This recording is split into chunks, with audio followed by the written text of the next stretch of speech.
Bride সাজাতে গিয়ে যে আমাদের কত সময় কত রকম অদ্ভুত পরিস্থিতিতে পড়তে হয় সে আর তোমাদেরকে কি বলি।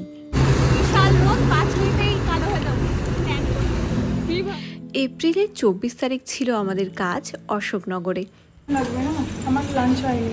ঠিক আছে, আমি জাস্ট ওই উপরে ডিমারটা দিয়ে আই জাস্ট গ্র্যাব। ঠিক আছে, ঠিক আছে।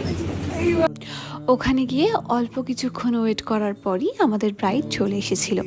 আশেপাশের ডেকোরেশনটা ভীষণ সুন্দর লাগছিল, কিন্তু যেই ঘরে সাজাবো সেই ঘরে ঢোকার পরই যে আমাদের অবস্থা হয়ে গেল একদমই কাহিল। 5 সেকেন্ডও রুমটাতে থাকতে পারিনি, ব্যাগপত্র ছেড়ে সঙ্গে সঙ্গে দৌড়ে বেরিয়ে চলে আসতে হয়েছিল। যেই রুমটাতে সাজানোর কথা ছিল সেই রুম থেকে এতটাই বাজে গন্ধ বেরোচ্ছিল যে সেই রুমে আর সাজানোই যায়নি। অনেক কষ্টে ওই ঘরে ফেলে রাখা জিনিসপত্রগুলো আমাদের বাইরে বার করতে হয়েছিল। আর আশেপাশের রুমগুলোতেও সেই বাজে গন্ধটা ভালোইভাবে ছড়িয়ে গিয়েছিল। আমার এক মামি, সেও শাওরির পেজের লিঙ্কটাই আমাকে পাঠিয়ে, অনেকগুলো মানে 3-4 জনকে পাঠিয়েছিল, তার মধ্যে শাওরির পেজের লিঙ্ক আছে। তো মানে এটা যে একটা বদলে দিন। আজকে বেচারি কেয়ার ছিল জন্মদিন, আর জন্মদিনের মধ্যে বেচারিকে নাক সিটকোতে ব্রাইডের শাড়ি ঠিক করতে হচ্ছিল। সেদিন দিদিভাইয়ের কাছ থেকে যখন জানতে চেয়েছিলাম যে তুমি কীরকম লুক করবে, দিদিভাই এমন একটা কথা বলেছিল যা এখনকার ব্রাইডরা বলে না বললেই চলে।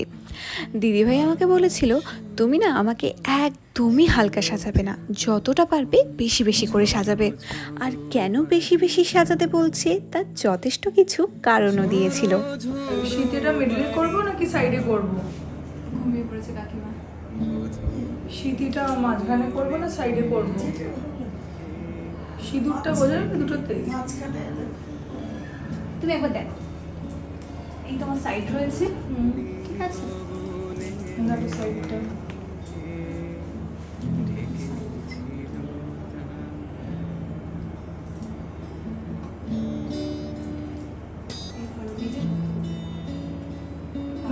প্রমিনেন্ট লাগছে না?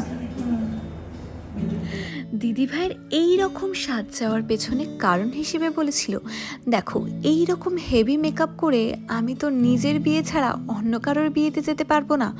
অন্য কারোর বিয়েতে যদি এই রকম বেশি বেশি সেজে যাই তাহলে লোকে আমাকে দেখেই হাসবে, কিন্তু সিম্পল সাজ সেটা তো আমি যে কোনো অনুষ্ঠানেই সাজতে পারবো, যে কোনো কারোর বিয়েতেই সেজে যেতে পারবো। দিদিভাইয়ের এই কথাটা আমার কিন্তু বেশ ভালো লেগেছিল। তোমাদের কি মনে হয় এই কথাটা ঠিক নাকি ভুল?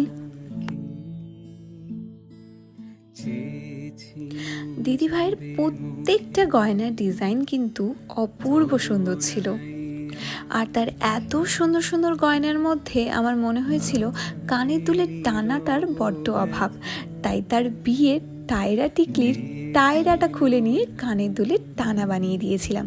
সেই ভিডিও যদিও তোমাদের সাথে শেয়ার করেছি, কেউ যদি না দেখে থাকো তাহলে অবশ্যই দেখে নিও। আর দিদিভাইয়ের এই হেয়ারস্টাইলের ভিডিওটা তো আমি তোমাদের সাথে শেয়ার করেছি।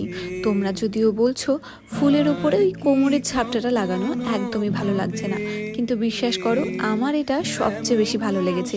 কি করব বলো, এক একজনের পছন্দ এক এক রকমের হয়, কারোর এটা ভালো লাগছে আবার কারোর এটা খুবই জঘন্য লাগছে। আর তোমাদেরকে তো আগেই বলেছিলাম সেদিন ছিল কেয়ার জন্মদিন, তাই কেয়ার জন্য এই কেকটা এনেছিলাম, কিন্তু কেকের ওপর যে কেকের নামটা লিখেছে সে কেয়া না লিখে কিছু আলাদাই নাম লিখে দিয়েছে। আর কেয়ার থেকে এই জন্মদিনের ট্রিটটা আমরা জোর জবরদস্তি করেই নিয়েছি। তবে সেদিন খাবারের মেনুতে অনেক কিছু থাকলেও একটা খাবারের টেস্টও আমাদের সেদিন ভালো লাগেনি। এই খাবারগুলো আমরা কিছুদিন আগে ট্রাই করেছিলাম, সেদিন খুব ভালো ছিল, জানি না আগের দিন কেন এত বাজে লাগছিল। খাবারের টেস্ট যাই থাকুক না কেন মজা করেছিলাম প্রচুর পরিমাণে। আর ভাই বোনদের সাথে কেড়ে কুড়ে খাওয়ার মজাটাই কিন্তু একদমই আলাদা হয়।